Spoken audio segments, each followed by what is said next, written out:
എല്ലാവർക്കും നമസ്കാരം. ഹൈക്കോടതിയിൽ നിന്നും പുതിയ റിക്രൂട്ട്മെന്റ് നോട്ടിഫിക്കേഷൻ വന്നിരിക്കുകയാണ്. റിക്രൂട്ട്മെന്റിലേക്ക് ഡിഗ്രി ഉള്ളവർക്ക് അപ്ലൈ ചെയ്യാം. ജൂനിയർ അസിസ്റ്റന്റ് തസ്തികയിലേക്കാണ് റിക്രൂട്ട്മെന്റ് വിളിച്ചിരിക്കുന്നത്. 152 വേക്കൻസി ഉണ്ട്. നമുക്ക് വന്നിരിക്കുന്ന നോട്ടിഫിക്കേഷന്റെ കംപ്ലീറ്റ് ഡീറ്റെയിൽസ് നോക്കാം. റിക്രൂട്ട്മെന്റിലേക്ക് ആപ്ലിക്കേഷൻ സ്റ്റാർട്ട് ആയിട്ടുണ്ട്. 23 ഫെബ്രുവരി 2026 വരെ നമുക്ക് ഈ റിക്രൂട്ട്മെന്റിന് ഓൺലൈനായിട്ട് അപ്ലൈ ചെയ്യാം. ഡൽഹി ഹൈക്കോടതിയിലേക്കാണ് റിക്രൂട്ട്മെന്റ് വിളിച്ചിരിക്കുന്നത്. ജൂനിയർ ജുഡീഷ്യൽ അസിസ്റ്റന്റ് തസ്തികയിലേക്കാണ് റിക്രൂട്ട്മെന്റ് വിളിച്ചിരിക്കുന്നത്.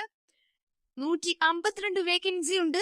ജനറൽ കാൻഡിഡേറ്റ്സിന് 62 വേക്കൻസി, EWSന് 12 വേക്കൻസി, OBCക്ക് 44 വേക്കൻസി, SCക്ക് 20 വേക്കൻസി, STക്ക് 14 വേക്കൻസി, അങ്ങനെ ടോട്ടൽ 152 വേക്കൻസിയാണ് റിപ്പോർട്ട് ചെയ്തിരിക്കുന്നത്. ഗ്രാജുവേഷൻ ആണ് ക്വാളിഫിക്കേഷൻ. ഏത് ഗ്രാജുവേഷൻ പഠിച്ചവർക്കും അപ്ലൈ ചെയ്യാം. 35 വേർഡ്സ് പെർ മിനിറ്റ് ടൈപ്പിംഗ് അറിഞ്ഞിരിക്കണം എന്ന് പറഞ്ഞിട്ടുണ്ട്. ഏജ് ലിമിറ്റ് 18 മുതൽ 32 വയസ്സ് വരെ അൺറിസർവ്ഡിനും 35 വയസ്സ് വരെ OBCക്കും 37 വയസ്സ് വരെ SC/ST കാൻഡിഡേറ്റ്സിനും റിക്രൂട്ട്മെന്റിൽ അപ്ലൈ ചെയ്യാം.